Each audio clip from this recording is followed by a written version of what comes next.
Good evening. Time being 5:30 p.m, I will open the meeting.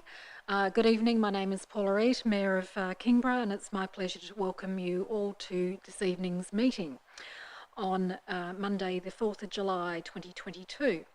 Welcome to our gentlemen in the public gallery and also to those people who are watching along at home via YouTube.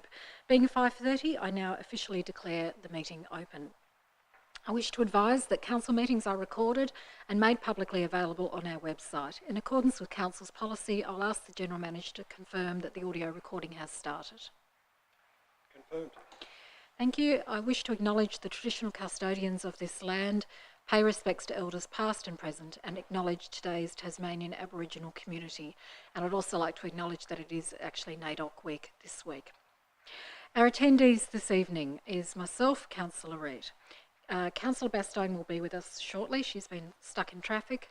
We also have Councillor Cordova, Councillor Fox, Councillor Gladeright, Councillor Grace, Councillor Midgley, Councillor Street and Councillor Wass. For our staff this evening, we have the General Manager, Mr Arnold, the Director of Engineering Services, Mr Reeve, the Director of Governance, Recreation and Property Services, Mr Smee, who is also doubling as Mrs Morton tonight, and our Media and Communications Advisor, Ms Adams, and we have apologies from the Deputy Mayor, Councillor Westwood. Turning now to page 2, confirmation of minutes. The motion is that the minutes of the open session of Council meeting number 12, held on the 20th of June 2022, be confirmed as a true record. I've got a mover in Councillor Fox and a seconder in Councillor Gladeright. All those in favour? Against? Motion is carried unanimously. Workshops held since the last council meeting. There was a workshop on water quality held on Monday the 27th of June. Staying on page 2 now, declarations of interest. Does any councillor have a declaration of interest? No, thank you. Transfer of agenda items. Is there any item on the agenda that a councillor would like to move from open into closed session or closed into open session? No, thank you.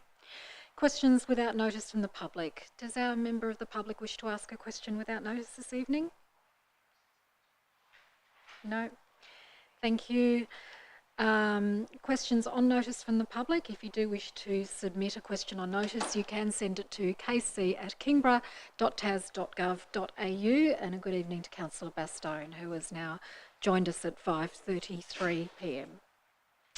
The questions on notice in the public that we have submitted here are sports ground user fees from Mr Adam Smee and an officer's response from Ms Sprott. Browns River Bridge from Mr Tong and an officer response from Mr Reeve. Osborne Esplanade upgrade also from Mr Tong and an officer's response from Mr Reeve. And ducks at Boulevard Park Kingston Beach from Ms Lalani Hyatt and an officer's response from Liz Quinn. Moving now to page 4, questions without notice from councillors. Does any councillor wish to ask a question without notice? Councillor Grace and then Councillor Cordova. I have two. Regarding the sports ground charges, which I noted now it's the second time it's come before council in question, and I've heard quite a bit as a councillor. Will we be getting a further report on that to bring us up to date, please? I'll ask Mr Smee, but my understanding is yes, there will be some further conversations. Sooner or later. Mr Smee can perhaps give us a time frame. Mr Smee. Too many lights on. I'm sorry. Thank you. Mr Smee. Through you, Mayor, Council has made a resolution with respect to fees, and we have been in consultation with clubs in relation to that matter. We will bring a report back to Council if there's a need to do so, if we feel that there's a need to amend or make any changes to what Council's already resolved. But if there doesn't appear to be any need for that, then the next time Council will consider this matter would be as part of the budget review process and when it's setting its fees and charges. Thank you, Mr Smee. Councillor Grace. I'm just trying to digest Mr. Smee, so I'm a little bit confused. So obviously the consultation didn't go far enough, so we're going to, or they're having, council staff are having more talks, is that how I understand it, with the groups? And then we'll come back to council. So my understanding was that all presidents of sporting clubs in Kingborough who use our facilities had an initial meeting with our former strategic sports advisor, Mr. Wade, and that there are further meetings to take place, but perhaps Mr. Smee could just confirm that. Yeah, through you, Mayor. There's been 2 reports to council in relation to this matter. The first gained council's in principle approval for the reintroduction of sports ground user fees. The consultation following that very much indicated that what clubs wanted to know was the quantum of fees and the time frame in which it would be introduced. So council then resolved that the time frame would be from the 1st of July 2023, and there would be an initial fee of $5 per hour. And following that council resolution, we've now been communicating that to clubs and seeking their feedback in relation to that. And as I indicated, if there is a need to come back to council, there's no need to come back to council with a further decision to be made, but if the ongoing consultation with clubs does throw up a need to report back to council, we will do so. Yes, Thank you, Mr. you. Smee. I'm happy with that question, and I have another question. Sure. And only one more. I noted again more advertisements, positions vacant in this council. It's alarming, the number of staff that's left this council in the last 4 years or more. Can the General Manager please advise where we are at with the enterprise bargaining? Are we still stalemates with the employees, or are we making headway? General Manager. Thank you, Mayor. Thank you, Councillor Grace. I'll begin by saying that I don't believe the two are related. In terms of the enterprise agreement, the negotiations are continuing. There is an offer that is being considered by the ASU and the enterprise bargain delegates, and we have further meetings will take place once we get advice back from the ASU on whether they are prepared to accept or reject the offer. And can you just give me a time frame on that, please, through you, Mayor? Through your Mayor, Councillor Grace, it's difficult to predict, assuming that it goes to the vote again, mindful that it's been voted down 3 times already. It will probably be, I suspect, given it's early July, it'll probably be August before it goes to the vote. At the earliest, it will be probably mid to late August. Thank you. Councillor Cordova. Thank you, ma'am. I've got 3 questions. My first one is about NAIDOC Week. As you mentioned at the start of this meeting, this week is NAIDOC Week, being celebrated from the 3rd of July to the 10th of July, and this year the theme is Get Up, Stand Up and Show Up. You can learn more about local NAIDOC Week events online, and as we speak, there's a NAIDOC Week event taking place right now at the Community Hub with the South East Tasmanian Aboriginal Corporation, CTAC, which I'm aware some of my councillor colleagues have attended earlier. In addition to showing up to events, joining in solidarity, learning history and truth-telling, are there any key messages that Council would like to share with the public regarding NAIDOC Week? Thank you, Councillor Cordova. Look, certainly NAIDOC Week is an opportunity for the Aboriginal and Torres Strait Islander community to celebrate their care of country and their history of survival as a nation. But it's also a great opportunity for all of us as Tasmanians to take part and to help celebrate with the local community. And as you mentioned, the event that is taking place at the hub at the moment, that I know that I think Councillor Fox and Councillor Midgley attended for some of it. Unfortunately, did clash with our meeting this evening, but I did meet with CTAC about 4 or 5 weeks ago, and they were very excited about the event that they had planned for tonight.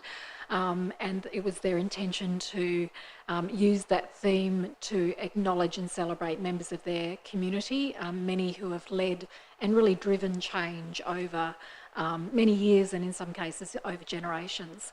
So I understand that tonight's event was had an awards ceremony and a smoking ceremony, and Councillor Fox told me the smell of the food was incredible, and there was music and dancing planned, and so it really was a true celebration. And they had been working very closely with many of the local schools, both here and in the Huon as well. And I was delighted when I met with them to let them know that we would support the event through council by waiving the higher fees for the community hub through the mayoral donations program as a way of showing our support for the activities that are going on today. But there is also another event this Wednesday at the hub from 2 to 4 p.m. And that's a free arts workshop for people of all ages. And so there's a local artist, Gemma O'Rourke, and it's open to anybody to go along. They are hoping people would register, but anyone who goes along would be contributing to a communal art piece, which then will go on display at the hub. And I think that's a really lovely way to get the community engaged in NAIDOC Week. So I would really encourage people to take part. And I guess what I'd like to say to the community is, on behalf of Kingborough Council, is to wish our Tasmanian Aboriginal community a great NAIDOC Week of celebrations, and perhaps reflect that for all of us it's time to sit back and consider, as non-Indigenous Australians, what we can do to support and secure collaborations and cooperative reforms moving forward for the Aboriginal community right across Australia. Thank you, Mayor. I appreciate that. My second question is about recycling and the recycling kiosk, and this question relates to the KWS board report later on in the agenda. It's in one of the appendices for the agenda. So firstly, I'd just like to thank everybody involved for providing that information to council. The operational report particularly is really interesting, and it's amazing to see the level of detail of the data that's available, and good to see that the financial reports are showing strong results. My first question on the KWS board report relates to, within the board action list, there's a mention of seeking an EOI from community groups on servicing recycling kiosks. May I please ask for a little bit more detail about these recycling kiosks, for example, where they are and what's involved with the community? Thanks.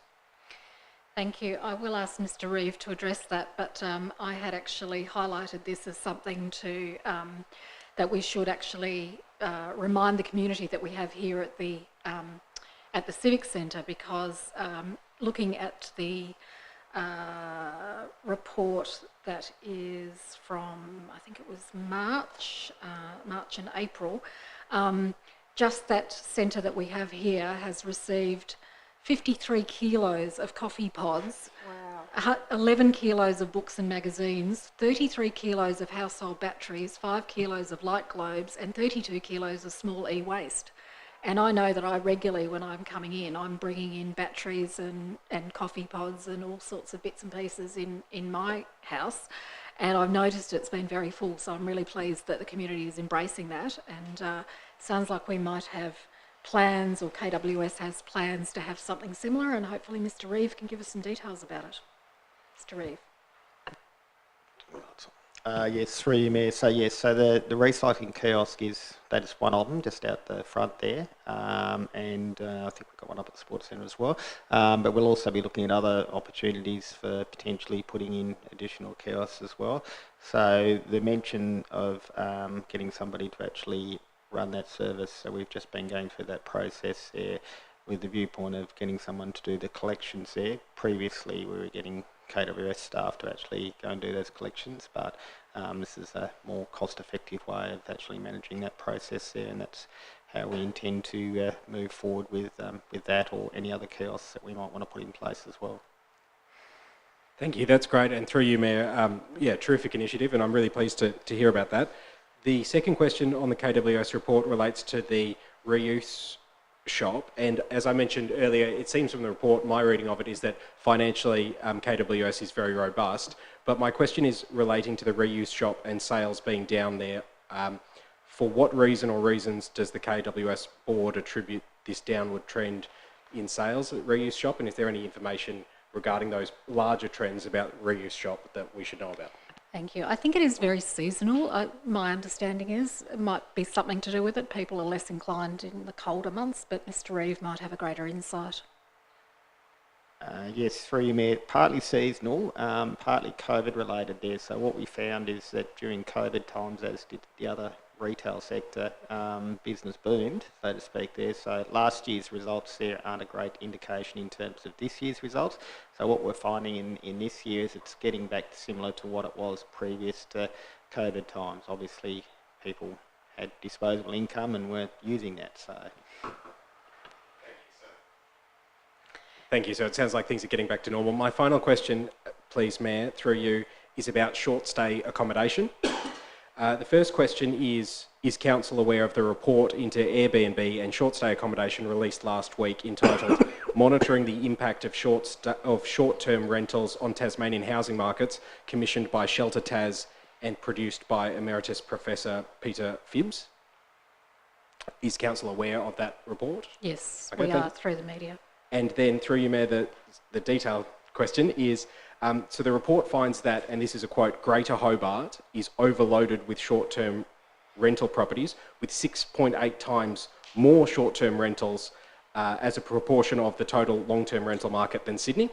And it also finds that in Greater Hobart, the withdrawal of just 195 properties from the private rental market can move the vacancy rate from 2% down to 1%. And that, the corollary of that is that when that vacancy rate drops to 1%, rent rises are more likely to be over 10%.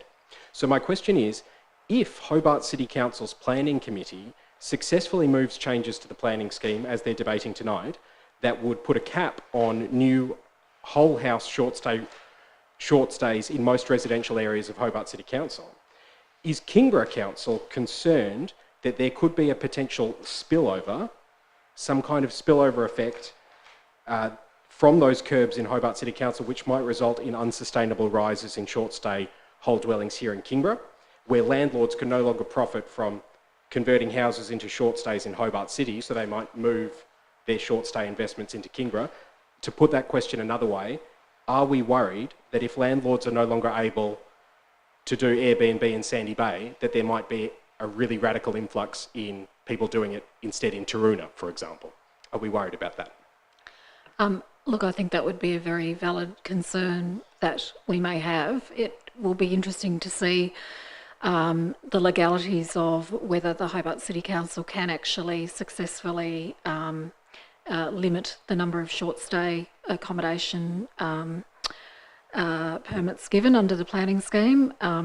If that is the case and it proves to be successful, then I would say that's something that as a council we would need to consider here as well to ensure that we aren't unfortunately impacted by a flow-on effect, because we do know that the rental situation in Kingborough is exceptionally tight and amongst some of the tightest as it is. So certainly we would keep a watching brief on that, and it might be something that later in the year as a new council we may need to consider. Next I had Councillor Bastone and then Councillor Gladwright. Thank you, Mayor. Do council officers have the right to enter private property without notification? That's my first question. General Manager. Through you, Mayor, in certain circumstances, the answer is yes.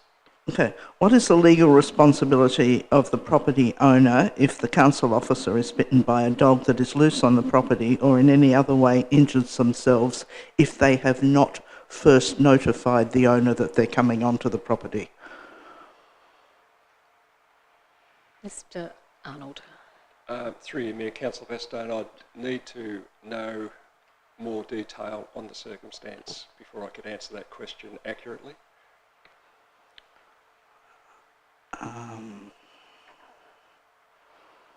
I'll speak to you privately about it later. Thank you. Councillor Bastow and Councillor Gladwright. Thank you. My first question is, would you allow me to deliver a very short piece of positive feedback? If you can phrase it, well, that was a question. that was a question. That is very clever because that was a question. So if you certainly can, and then if you can somehow ask if I would like to comment, which would be a question. There you go. Thank you. The comment from the community member is, bouquets to Kingborough Council for re-gravelling the track through the Mary Knoll Reserve over the past week. I was going to comment about the washaways, but I walked through today and it's been fixed. Claire Gladwright, please pass this on to staff. So I thought that I would do so because we don't often get really nice feedback like that from the community. We usually hear more about the moans and groans. So I think it is really important that we do pass that on. Thank you. And I always make a point when I receive feedback from members of the community about maintenance issues in particular to make sure that I let the manager of works know that the work has been appreciated by members of the community, because it's not uncommon to get emails to say, you know, gee, this road's been done and they did such a good job, or we love the way that they're looking after the Blackmans Bay foreshore or something. So that's appreciated. Thank you. Thank you. And one last question. I've noticed lots of people are analysing the ABS results that have come out recently. Is there going to be some kind of Kingborough snapshot that someone is presenting to us, or not particularly? It came out while I was on leave, but the General Manager might be able to provide an update. Thank you, Mayor. Councillor Gladwright, we are waiting for the final detail, but it is a good opportunity in answering to say that Kingborough's population has officially exceeded 40,000, 40,082 according to the census data. And one of the implications for that, of course, is that we get an extra vote at Local Government Association of Tasmania meetings. All right. 3 votes instead of 2. We can change the world now. Could be a city. Yep. Thank you. Councillor Midgley.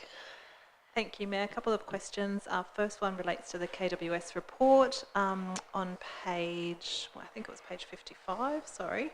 55, it is the diversion statistics, which are really great to see, and noting that we don't have any data regarding the change in FOGO, but I'm just wondering, Mayor, if Mr Reeve would like to make any comment in regards to the diversion statistics, and perhaps if we have a goal for diversion, and are we on track for curbside FOGO?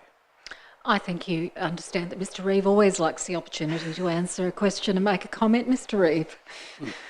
Through you, Mayor, yes, certainly the idea is to try and build those diversion rates up as much as we can.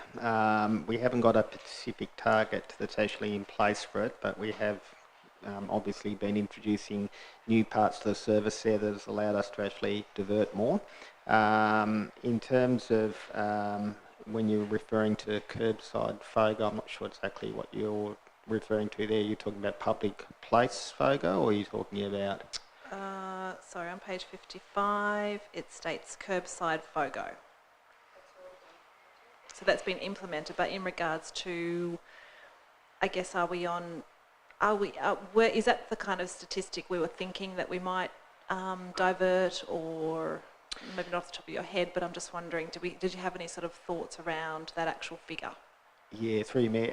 Yeah, so certainly we were expecting probably less individual weights for the bins based on what we'd actually heard from Hobart. Having said that, it's obviously well used by people across all the different seasons, which is what we expected as well. So as soon as we moved from just garden organics to food organics there, we knew that would start to even some of that out a little bit more in the off seasons there.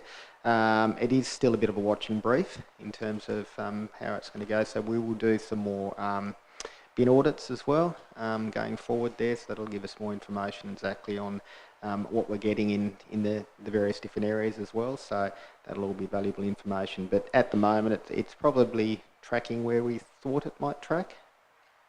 Great, thank you. The next question's regarding the Spring Farm Playground. I note today we've got a survey out for feedback. I'm wondering, will there be an on-site consultation with local community members? Mr. Smee. Through you, Mayor, if required, we haven't got one planned at the moment, but certainly if there was enough community support for that, we could do that. Thank you.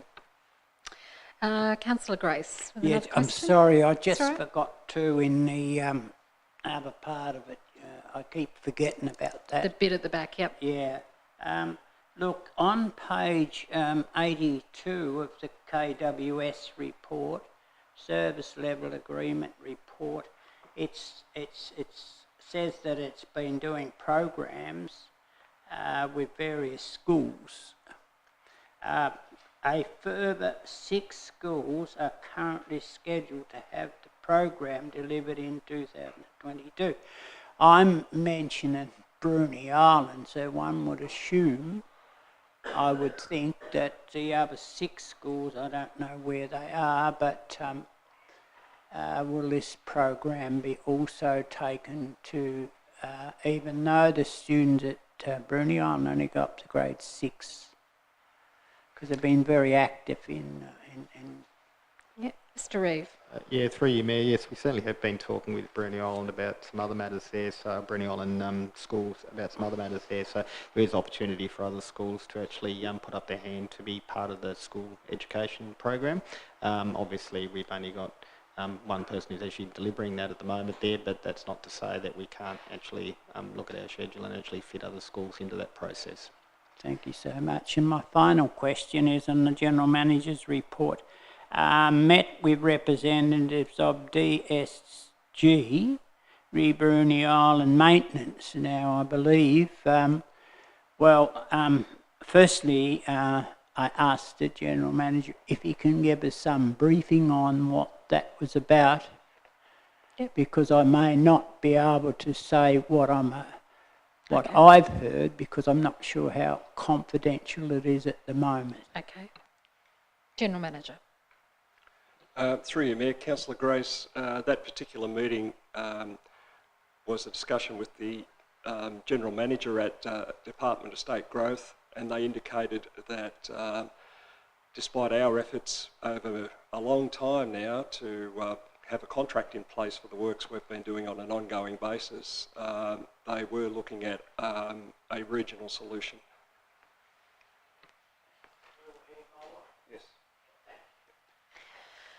No further questions without notice, then we'll continue through the agenda. We now are at page 4, questions on notice from councillors. There are a number there. The first was from Councillor Cordover in relation to use of facial recognition technology in Kingborough, with an officer's response from Mr. Moult. Over on page 6, construction of deck at Taroona Hall from Councillor Bastone, with an officer's response from Ms. Tyler Moore. Also from Councillor Bastone, also with a response from Ms. Tyler Moore, was planning approval for a bus shelter, and also from Councillor Bastone with a response from Mr. Arnold, installation of wheelhouse at Alonna. Still on page 6, petitions still being actioned. There are no petitions still being actioned. Petitions received in the last period. At the time the agenda was compiled, there were no petitions received. We turn now to page 7, Officers' Reports to Council, Street Trading Policy Review, with a recommendation on page 9. I'm looking for a mover and a seconder, please. So moved. I've got a mover in Councillor Cordover and a seconder in Councillor Fox. Councillor Cordover. Thank you, Ma'am. This is the street trading, formerly known as the Footpath Trading Policy Review, and essentially it is, the recommendation here is that there have been some minor changes recommended, and it's recommended for approval as is. I have confidence in this and in the changes that have been made, and I would also like to thank the author and the authoriser and everyone for the work that they put in. Essentially, this municipality has limited areas that are suitable for street trading, but where they do exist, we seek to regulate that in an appropriate and reasonable way to make sure that everybody gets the very best in the municipality, both those service providers and also the consumer. The 2 key locations identified are Kingston Beach and the Kingston CBD around Kingston Park. 2 years ago, there were 5 businesses that applied for permits. Last year, there were 6. and all of those permits related to on-street dining activities. I think it's important to mention what this policy is not, and this policy is not in relation to food trucks. They are regulated by a different policy. And I think probably the important thing to recognise within this policy is about the three distinctions that are now made in section 5.2 relating to footpath zones. Footpath zones have been amended to better incorporate a variety of streetscape scenarios with a requirement to provide a continuous unobstructed path of travel for pedestrians, being the key consideration. And I'm also really pleased to see that this draft policy was reviewed by the Disability Inclusion and Access Advisory Committee at their meeting on the 8th of June.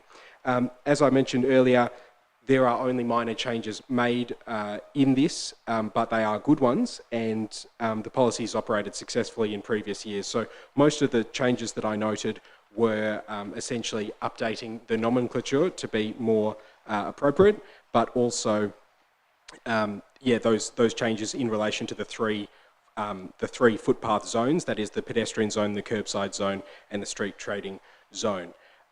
Also worth noting that on days of strong winds, unsecured furniture should not be placed on the street trading zone. Kind of a no-brainer, but worth mentioning. And also, I think that the various small changes that are there are good ones. Also worth noting that footpaths with a total width less than 3 metres will not be considered for on-street dining. It's a good policy and I commend it, and I look forward to the discussion. Thank you. Thank you, Councillor Cordover. Any further speakers? Councillor Bastone. Thank you, Mayor. I have a question. In the objective 3.1, it's to ensure that the street trading within the Kingborough municipal area, and in 4.1, it applies to all council roads within the Kingborough municipality. Now, I'm wondering if this applies to roads and areas such as Margate.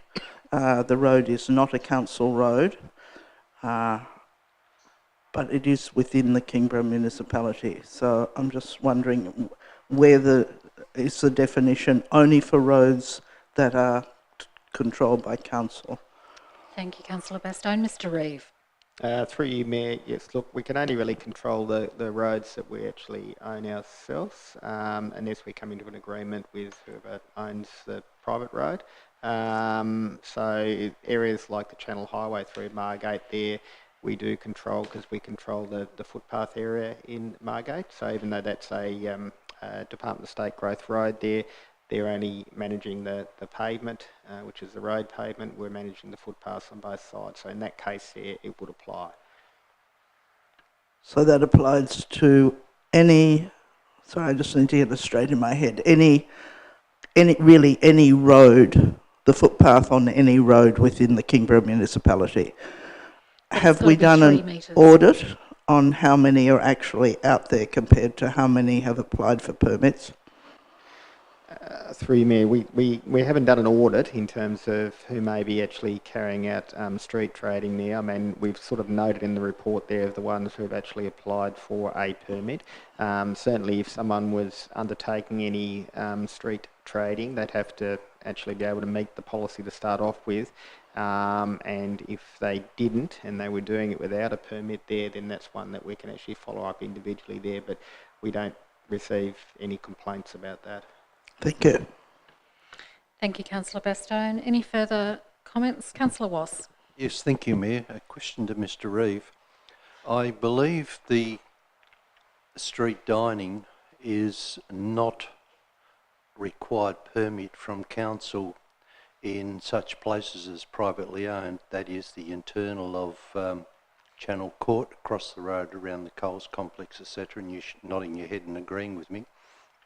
What requirements are placed on those that set up on private land? Mr. Reeve. Through Mayor, yeah. So that would run through our development application process there. So they would put their own conditions on those particular uses as to how they would need to operate. Clearly, if there's aspects within our own policies there that would be applicable, that are actually allowable via the planning scheme there, they would be looking at actually trying to employ those in their conditions as well at the same time. Thank you, Councillor. Just further, if I may, Yes. Mayor. So what is there anything that they must adhere to, or can they just set up where they want? I'm thinking such things as one wall at least being available for vision impaired, and width of prams, I suppose in the shopping centre, the shopping trolleys, etc. Mr. Reeve. Through you, Mayor. Look, if it's not covered through a development application, it's going to be covered through the various different acts there. So there's obviously acts there that provide fairly strong guidance and direction in terms of what people must do. And I guess if someone was going to actually then go back to that business and say, you're actually discriminating in some shape or form against me, then there'd obviously be some ability to actually deal with that as well at the same time. So there is other guidelines apart from just a development application and what's on the conditions for a development application. Councillor Grace. Yeah, I have a question. It's a good point. I'm just following off some of the stuff. An existing building, a commercial business, closes down, and then new owners take ownership and then decide, well, we'll refurnish this and open up a sliding window so you can just drive up and say, cup of coffee, pass it out the window, or you can come in and have meals or whatever. How does that apply to the planning scheme itself? Mr. Reeve. Yeah, through me. Look, the business operation's governed by the planning scheme, so if the business changes for whatever reason there, then it's required to go through that process there. So it's picked up during that process there. I guess what we're talking about here is more to do with where we pick up on people trading on the public streets more than not. So this is what this policy is all about there. So if there was a particular business in that case there that wanted to trade on the public streets, once again they would need to go through this permitting process that's actually outlined in this policy here. So I raised it because of the concern that's on the corner of a street, and we all know that corner blocks has a lot of road reservation within its boundary that we do allow people to use. But I'm just being, just asking that because probably also with Tony Gamble's Kingston Beach stuff, if I can say so, that Thank you. Further contributions before I ask Councillor Cordover if he wanted to sum up? I just wanted to confirm that yes, the Disability Inclusion Access Advisory Committee had a look at this. We'd gone through it very thoroughly when it was first introduced a couple of years ago, and they are all very, very happy with the policy in terms of the amount of room that it gives to allow people using mobility devices to navigate footpaths very well. As always, they will remain vigilant to anyone who's breaching those, and but they're very, very appreciative of this policy. So I just wanted to place that on the record. Councillor Cordover, did you want to sum up? No, thank you. So I'm going to put the motion. It's as printed on page 9. It was moved by Councillor Cordover, seconded by Councillor Fox. All those in favour? Against? Motion is carried unanimously. We turn now to page 22, naming of Alonna Foreshore Park, with the recommendation on page 23. I'm looking for a mover and a seconder. Moved Councillor Bastone, seconded Councillor Grace. Councillor Bastone. Thank you, Mayor. At the meeting of the Bruniana Community Association on the 13th of February, a suggestion was made that the park on the foreshore of Alonna be named the Jack Dwyer VC Recreation Park. And in part, this was to avoid getting the park known by some locals as Feral Park, which it certainly isn't anymore. John James, over there it is, John James Dwyer was an Australian recipient of the Victoria Cross who established an orchard on Bruni under the soldier settlement scheme on his return from World War I. He married at Alonna and continued to work there. He was a Bruni Island councillor for 4 years until he entered state parliament, and he held several important offices, including the Deputy Premier of Tasmania. In 2010, the council approved the name the Jack Dwyer Drive in the east, to the east of the park, in recognition of his significant military and community services. After doing some consultation within the community, the local community and the family sought to have the name changed to the Dwyer Park. Because there were 3 brothers, all of whom gave exemplary service in the war. There's only the cost of signage and things, and I think this is a really good positive move. The community have been working very hard on the park to develop it from being an unmown section of council land. So I just wish that we would be able to name this park. Thank you, Councillor Bastone. Any further speakers? I guess you won't be summing yourself up then. So I will put the recommendation as moved by Councillor Bastone, seconded by Councillor Grace, as printed on page 23. All those in favour? Against? Motion is carried unanimously. The notice of motion on page 24, I understand, has been that was put forward by Councillor Midgley has been withdrawn. Could you just confirm that for the recording, please? Thank you, Mayor. I wish to withdraw the Code of Conduct Review notice of motion. Thank you. That means that we're now on page 25, confirmation of items to be dealt with in closed session. I'm looking for a mover and a seconder. Moved Councillor Fox, seconded Councillor Street. All those in favour? Against? The motion is carried unanimously.